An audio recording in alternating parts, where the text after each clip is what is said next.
Felix Auger Aliassime is the youngest player ranked inside the world's top 50, but that really shouldn't surprise anybody. He's been breaking age-related records since 2015 when he was the youngest player ever to hold an ATP ranking. And he's never looked back. Born in Montreal, raised in Quebec City, I am delighted to be joined by the young teenage sensation that is Felix Auger Aliassime. Welcome to the show, Felix. First of all, tell us. Thanks for having me. Where are you? Thank you. Where are you speaking to us from, and how are you doing? I am from my place in Monaco, in the south of France, basically south of Europe, and that's where I spend most of my time training. This is my training base. So I've been here for a couple of months now, actually since May. And so I've been able to train and relax and stay healthy. Now, you've reached 5 ATP Tour finals. You've reached the third round at Wimbledon, the semifinals in Miami. Now, you have a long career ahead of you. But in terms of your fledgling professional career, what has been the highlight so far? Or maybe even highlights if you have more than one? Yeah, for sure. I've had more than one, and I think obviously the best is yet to come. I did one full year on the ATP Tour now. I started really well also this 2020 season before everything stopped. But I think there's better days ahead, but I can really be happy about, I think, two big highlights so far in my career, reaching my first final in Rio.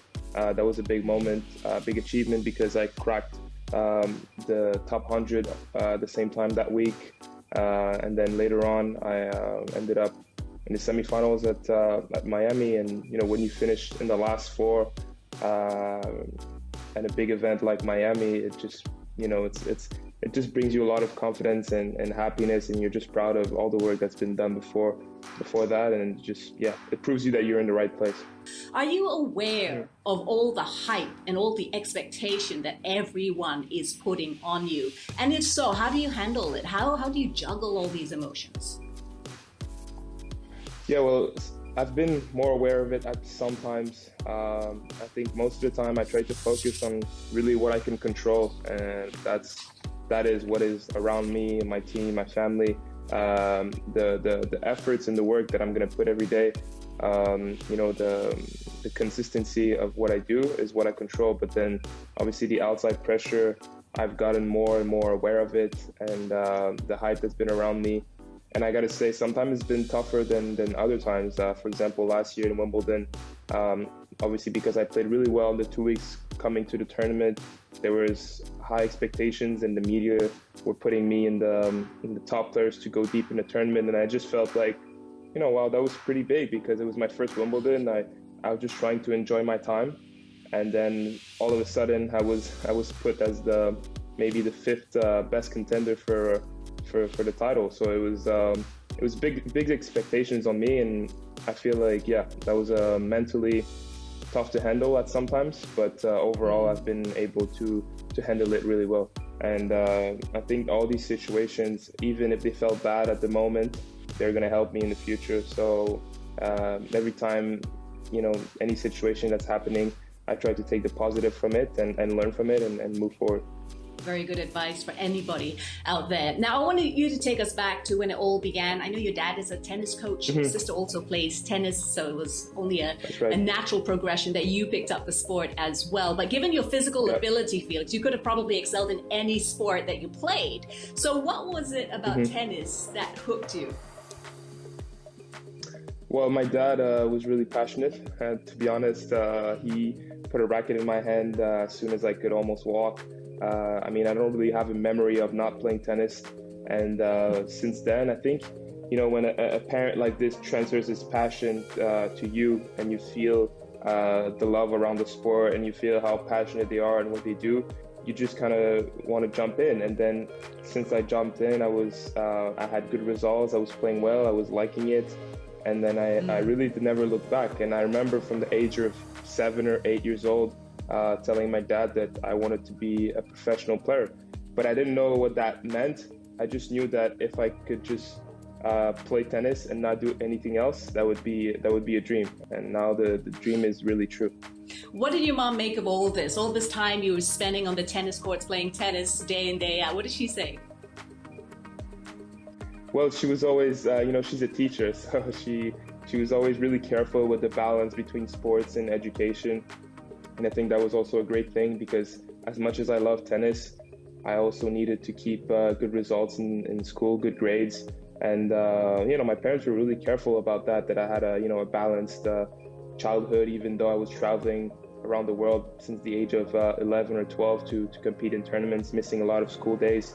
But my mom, she's been very, very good, because she was able to keep me very balanced and just be a teenager and a good young adult now. You have good friends, don't you, on tour? Your best friend being Denis Shapovalov. Tell us about him. Tell us how this relationship, this bromance, this great friendship between the two of you began. Yeah, well, it began in probably, I would say, 2015. Before that, we've played each other in national tournaments. We knew each other. I mean, since probably we're 9. But we were raised and we were, in different cities. He was in Toronto, I was in Montreal, and so we didn't really see each other. We didn't really know each other that much. And then we started playing doubles in 2015 in juniors, and then second tournament we played together, we win the US Open junior title. And then from then it was, I think we got closer and we created a good friendship on and off the court. And then obviously we represented Canada in many team competitions, such as Junior Davis Cup, and now the real Davis Cup, like last year. Yeah, he's always been a good friend since then.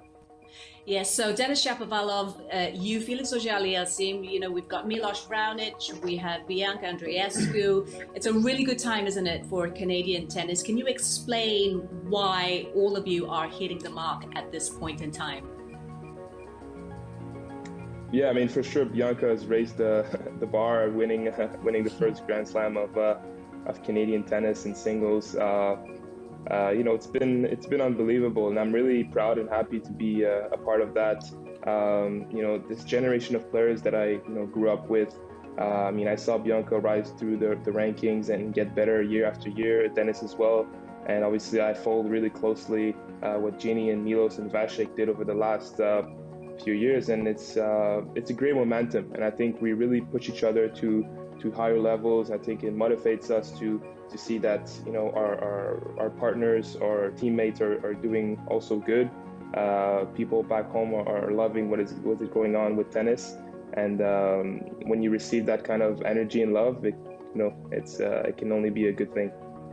And another thing you share with the likes of Bianca and Raonic and Pospisil, Shapovalov, is that you're all either children or of immigrants or immigrants yourself. Do you think that's just a coincidence, or is there something in there that fuels that success, that burning desire in all of you? I think it has something to do personally. I've gotten interested to their stories also. I think it's really interesting to learn about every one of them stories, because it tells a lot about their personality and the sacrifices and the efforts that they're ready to put in. And I think when you're kids of immigrants, in most of our cases here, when you see your parents work tirelessly, to put you in a good situation, they always put you in front, and they always sacrifice a lot of their time, money, efforts. For me, when I grew up, I kind of saw things maybe a little bit differently than my peers or people around me, because of my dad's side, for sure, because he's left everything behind in his country, and he saw a lot of things, a lot of difficult things in his life. But now he gave this chance to me to succeed, and all I want to do is give back to my family, and then to other people after that. So I think we were all these players were taught really great fundamental values. It's a wonderful story, Felix. Once again, thank you so much for joining us here on Fox Sports Asia. Thank you. All the best to you for the rest of the season and the rest of your career. Thank you. Thank you very much. It was a pleasure.